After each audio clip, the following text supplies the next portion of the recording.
સોસાયટીની અંદર કોઈ પણ રાજકીય પક્ષોએ મત માંગવા માટે આવવું નહીં. દર વર્ષે ચૂંટણી આવે એટલે આમ કરતા બધા આવે. આમ જોવા તમે જોતા નથી, આ બધું જોતા નથી. અહીંયા દારૂ પીને આમ બધે ઉતાર ટપી ટપીને જવું પડે બહાર વસ્તુ લેવા. 8 વાગ્યા પછી મારા છોકરાઓને વહુને બહાર મોકલાતા.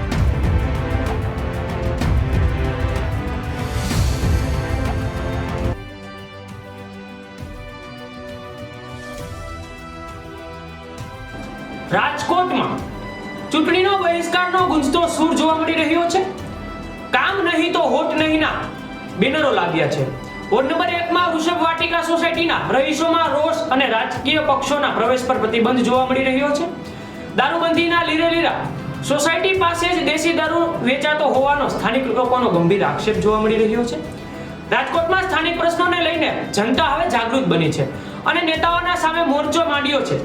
શહેરમાં વોર્ડ નંબર 1 માં આવેલ વૃષભ વાટિકા સોસાયટીમાં લોકોએ આગામી સમયમાં ચૂંટણીના બહિષ્કારનું શસ્ત્ર ઉગામ્યું છે. પહેલા સુવિધા આપો પછી જ મત માંગવા આવો તેવા સ્પષ્ટ સંદેશ સાથે સોસાયટીની બહાર મોટા બેનરો લગાવી દેવામાં આવ્યા છે. રાજકોટના રૈયા રોડ પર સ્ટર્લિંગ હોસ્પિટલની પાછળ આવેલ વૃષભ વાટિકા સોસાયટીમાં ધરમનગર પાસે હાલ ચર્ચાનું કેન્દ્ર બની રહ્યું છે. અહીંના રહેવાસીઓનો છેલ્લા ઘણા સમયથી પાયાના સુવિધાઓ અને કાયદો વ્યવસ્થાની કથળતી સ્થિતિને કંટાળી ગયા છે. નૈનાબેન ઘનશ્યામભાઈ ત્રિવેદી વૃષભ વાટિકા 1 માં રહી છીએ અમે. વિરોધ શું, આ બધા દારૂડિયા પાછળ તમે જોવો, ભૂંડા બોલે, ગારું બોલે, એટલી ગારું બોલે છે. તમે અમારી ઘરે આવે તો બાયણું ખોલીને તો તમારા કાનમાં કીડા પડી જાય એવી ગારું બોલે છે. અમારે કેમ કોઈને મકાન બતાવાતું નથી કે અમારે જોવે અમે મકાન લીધું એમ. એટલી તો ભૂંડા બોલે છે બધાય. એ તમને ખબર છે ને, આ દર વર્ષે ચૂંટણી આવે એટલે આમ કરતા બધા આવે. આમ જોવા તમે જોતા નથી, આ બધું જોતા નથી. અહીંયા દારૂ પીને આમ બધે ઉતાર ટપી ટપીને જવું પડે બહાર વસ્તુ લેવા. 8 વાગ્યા પછી મારા છોકરાઓને વહુને બહાર મોકલાતા નથી. એ તમને ખબર છે કેટલા 22 વર્ષથી આમને પીલાય છીએ અમે. એ તો તમે જરાક જોવા, કાંઈક તો કરો, કાંઈક તો કરો. અરે 22 વર્ષથી કાંઈ નહીં કર્યું હોય, 22 વર્ષથી કાંઈ નહીં કર્યું હોય, 22 વર્ષથી કાંઈ નહીં કર્યું હોય અમે. હે 22 વર્ષથી આની વસ્તુ છે અમારે. માંગ અમારે આ બધું ઉપડી જાય અને દારૂડિયા પણ બંધ કરે. પોલીસની ગાડી આવે, પોલીસની ગાડી અહીંયા ઊભી રહે, પીપીને આવે તો અહીંયા ઊભી રાખે. કેમ પીતો? પણ ભાઈ પાછળ જાવ ને, દારૂ ઉકાળે છે અહીંયા જાવ ને. અહીંયા દારૂડિયાને પકડો છો, શું કામ પીપીને આવે છે? હા, મારું નામ છે વિરેન્દ્રભાઈ. આ સોસાયટીની અંદર આજે 20 વર્ષથી અમે રહીએ છીએ. આ સોસાયટીની અંદર પાછળ દારૂની 3 દુકાનો ખોલી ગયેલ છે. જે સૌરાષ્ટ્ર યુનિવર્સિટી પોલીસની મહેરબાનીથી 3 દુકાનો ખોલી ગયેલ છે. સવારના 6 વાગ્યાથી માંડી અને રાત્રિના 10 વાગ્યા સુધી આ દારૂના ધંધા ચાલુ રહે છે. અહીંયા શેરીમાં દારૂ પીને પડ્યા રહીએ છે.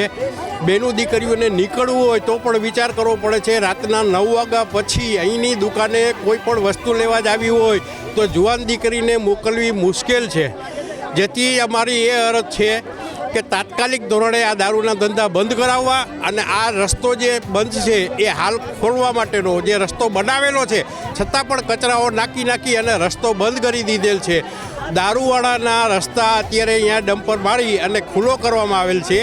અમારે જે સ્થાનિક સોસાયટીના રહેવાસીઓને નીકળવા માટેનો જે રસ્તો છે એ હાલમાં આ લોકોએ કચરા નાખીને બંધ કરાવી દીધેલ છે. તેમાં કોઈ કોર્પોરેશન કે કોઈ કોર્પોરેટર કોઈ એ ધ્યાન દેતું નથી અને રસ્તો અમારો હાલની તકે આજની તારીખમાં બંધ છે. બરાબર. પ્લસ આયા કડે શેરીની અંદર જ્યારે દારૂના ધંધાવાળાની કોથળીઓ, ખાલી કોથળીઓ ઉડીને બધાના ઘરમાં પડે છે. નાના છોકરાઓ ઉપર એના સંસ્કાર બહુ ખરાબ પડે છે. જો આ તાત્કાલિક ધોરણે બંધ કરવામાં નહીં આવે અને આ સોસાયટીની અંદર કોઈ પણ રાજકીય પક્ષોએ મત માંગવા માટે આવવું નહીં, આ અમારી ખાસ વિનંતી છે. બરાબર. અમે બહિષ્કાર કરેલ છે.